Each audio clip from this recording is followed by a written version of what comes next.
പുതുക്കിയ FIFA റാങ്കിങ്ങിലും Argentina ഒന്നാം സ്ഥാനത്ത്.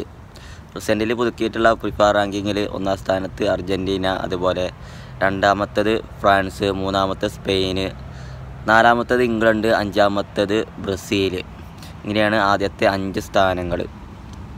അർജൻറ്റീനയെ സംബന്ധിച്ചിടത്തോളം ഒന്നാം സ്ഥാനത്ത് നിൽക്കുകയെന്ന് പറയുമ്പോൾ ഇപ്പോൾ നിലവിൽ ആ ഒരു സ്ഥാനം കൈവരിക്കാൻ ഏറ്റവും യോഗ്യതയുള്ള ടീം തന്നെയാണ് നിലവിൽ അർജൻറ്റീന. കാരണം അവരോട് ടീമെന്ന് പറയുമ്പോൾ അജാതി ടീമാണ് ഉള്ളത് പറയാലോ. എല്ലാ പൊസിഷനും എല്ലാം കൊണ്ടും അവർക്ക് ലോകത്ത് നിലവിൽ എന്താ പറയുക, അവരുടെ തലമുറകൾക്ക് കാണാൻ പറ്റാത്ത പല സാഹചര്യങ്ങളും അർജൻറ്റീനക്കും അല്ലെങ്കിൽ അർജൻറ്റീന ഫാൻസിനൊക്കെ നിലവിലെ കഴിഞ്ഞ വേൾഡ് കപ്പ്, കഴിഞ്ഞ 2 കോപ്പ അമേരിക്ക, ഫൈനലിസമ പോലെ ഒരുപാട് നേട്ടങ്ങൾ ഈ അടുത്തിടെയായിട്ട് അവർ നേടിക്കഴിഞ്ഞു. എന്തൊക്കെ ടൂർണമെൻറ്റിൽ അവർ കളിക്കുന്നുണ്ടോ ആ ടൂർണമെൻറ്റുകളൊക്കെ അവർ ജേതാക്കളായിട്ട് തിരിച്ചിപ്പോൾ പോരുന്നുള്ളൂ. ഇപ്പോൾ ഏതാനും കഴിഞ്ഞ വർഷങ്ങളൊക്കെ എടുത്ത് ആ ഒരു ടൂർണമെൻറ്റിലെ കണക്കുകളൊക്കെ എടുത്ത് നോക്കിക്കഴിഞ്ഞാൽ ഇത്രയും പെർഫെക്റ്റ് 11 നിലവിൽ അർജൻറ്റീന എന്നുള്ളതാണ്.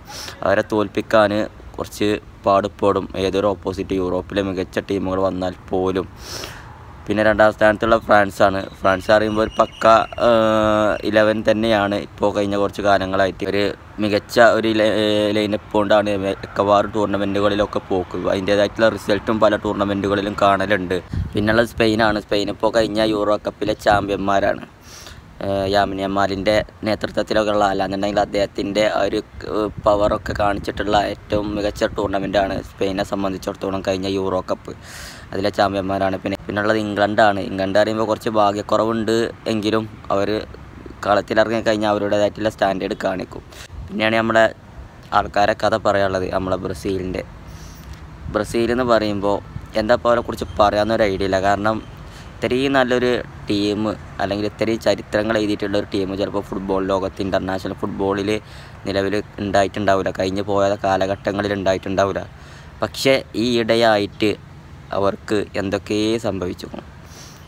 സംഭവിച്ചിരിക്കണം മീൻസ് ഒരു പൊസിഷനിലും അവർ കൺഫേം ആക്കിയിട്ടുള്ള ഒരു താരത്തെ പ്രിപ്പയർ ചെയ്ത് വെച്ചിട്ടില്ല. അല്ലാന്നുണ്ടെങ്കിൽ ഒരു മികച്ച 11 കണ്ടെത്താൻ ഇതുവരെ കോച്ചിന് കഴിഞ്ഞിട്ടില്ല എന്നുള്ളതാണ്. അതിൻ്റെയൊക്കെ ഇടയിലൂടെ നെയ്മറിൻ്റെ അസാന്നിധ്യം, നെയ്മറില്ലാത്തൊരവസ്ഥ കൂടി വന്നപ്പോൾ ആ ഒരു ടീം കലങ്ങിങ്ങാണ്ട് നിൽക്കണം. ഇപ്പോൾ ഇനിയിപ്പോൾ അത് തെളിയണം എന്നുണ്ടെങ്കിൽ ആദ്യം നെയ്മർ വരണം, പിന്നെ മികച്ചൊരു കോച്ചിനെ കൊണ്ടുവരൽ നിർബന്ധമാണ്. എന്നെ സംബന്ധിച്ചിടത്തോളം മികച്ചൊരു കോച്ചിനെ കൊണ്ടുവരൽ നിർബന്ധമാണ്. യൂറോപ്പിലെ മികച്ച ക്ലബ്ബുകളിൽ കളിക്കുന്ന റയൽ മാഡ്രിഡ്, ബാഴ്സലോണ, അതുപോലെ പ്രീമിയർ ലീഗിലൊക്കെ മികച്ച ക്ലബ്ബുകളിൽ കളിക്കുന്ന താരങ്ങളാണ് ബ്രസീലിൻ്റെ സ്റ്റാർട്ടിങ് ലെവലിലുള്ളത്. എന്നിട്ടും മികച്ചൊരു ലൈനപ്പ് സെറ്റാക്കി എടുക്കാൻ കഴിയണില്ല എന്ന് പറയുമ്പോൾ ഒരു ടൂർണമെൻറ്റ് ഫ്ലോപ്പ് ആവുന്നത് പോട്ടെ, അല്ലെങ്കിൽ 1, 2, 3, 4 ഗെയിമുകൾ ഫ്ലോപ്പ് ആവുന്നത് പോട്ടെ, ഇത് കണ്ടിന്യൂസ് ആയിട്ട് ഒരേ റിസൾട്ട് വരുമ്പോൾ അല്ലെങ്കിൽ ബ്രസീൽ ഫാൻസിനൊന്നും ഒരു വിശ്വസിക്കാൻ പറ്റാത്തൊരു ടീമിൻ്റെ ഒരു പ്രവണത കാണുമ്പോൾ നമുക്കൊന്നും ഒരു ഉൾക്കൊള്ളാൻ കഴിയണില്ല. അത് ബ്രസീൽ തന്നെയാണോ, ബ്രസീലിൻ്റെ ഭാഗത്ത് നിന്ന് ഇങ്ങനെയൊക്കെയാണോ ഉണ്ടാവുന്നത്, ഇങ്ങനെയൊക്കെയാണോ പ്രതീക്ഷിക്കുന്നത് എന്ന് ബ്രസീൽ ഫാൻസ് മാത്രമല്ല മറ്റുള്ള ടീമിൻ്റെ ഫാൻസ് പോലും ചിന്തിച്ച് പോവുകയാണ്. കാരണം അങ്ങനത്തെ അത്ര രീതിയിലുള്ള ഒരു പെർഫോമൻസാണ് റീസെൻ്റ്ലി ബ്രസീലിൻ്റെ ഭാഗത്തു നിന്ന് ഉണ്ടാവുന്നത്. യൂറോപ്പിലെ റയലാണെന്നുണ്ടെങ്കിലും ബാഴ്സയാണെന്നുണ്ടെങ്കിലൊക്കെ ഏറ്റവും മികച്ച ക്ലബ്ബുകളിൽ ഫുൾ ടൈം കളിക്കുന്ന താരങ്ങളൊക്കെയാണ് നിലവിൽ ലൈനപ്പിലുള്ളത്. അതാണ് ഒന്നാമത്തെ വേറൊരു കാര്യം പറയുന്നത്. അപ്പോൾ ഏതായാലും നെയ്മർ എത്തിയിട്ട് മികച്ചൊരു 11 സെറ്റാക്കിയിട്ട് വേണം ബ്രസീലിന് ഇനി ആദ്യം തുടങ്ങിയിട്ട് വേണമെന്നൊക്കെ പറഞ്ഞില്ലേ. എന്നമാതിരി വേൾഡ് കപ്പ് ക്വാളിഫിക്കേഷൻ മത്സരങ്ങളൊക്കെ അധികം ഫ്ലോപ്പാണ്. അതിൻ്റെയൊക്കെ കാര്യങ്ങൾ കുറച്ചിപ്പോൾ ടൈറ്റായി വരികയാണ്. വേൾഡ് കപ്പ് ക്വാളിഫിക്കേഷൻ കാര്യത്തിൽ ബ്രസീൽ ടീമിൻ്റെ പോയിൻറ്റും കാര്യങ്ങളൊക്കെ കുറച്ച് ടൈറ്റായിട്ട് വരികയാണ്. അപ്പോൾ ബ്രസീലില്ലാത്ത വേൾഡ് കപ്പൊന്നും ചിന്തിക്കാൻ പോലും കഴിയണില്ല. ബ്രസീൽ, അർജൻറ്റീന പോലുള്ള ടീമുകളൊന്നും ഇല്ലാത്ത വേൾഡ് കപ്പൊക്കെ എന്തിനാണ് നല്ലത്? ഞാനങ്ങനെ പറയണത് എന്താ വെച്ചാൽ, ഏറ്റവും കൂടുതൽ ഫാൻസൊക്കെ അല്ല നമ്മുടെ കേരളത്തിൽ ഫാൻസൊക്കെ അല്ല ടീമാണല്ലോ. ഇവരൊക്കെ ഇല്ലാന്നുണ്ടെങ്കിൽ അതിൻ്റേതായിട്ടുള്ള കുറവുകൾ ഉണ്ടാകുമെന്നുള്ളത് 100% ഉറപ്പാണ്. Brazil, Argentina, Spain, Portugal, France പോലുള്ള ടീമുകളൊന്നും നമുക്ക് ഒരിക്കലും വേൾഡ് കപ്പിൽ വേദികളിൽ കാണാതിരിക്കാൻ കഴിയില്ല.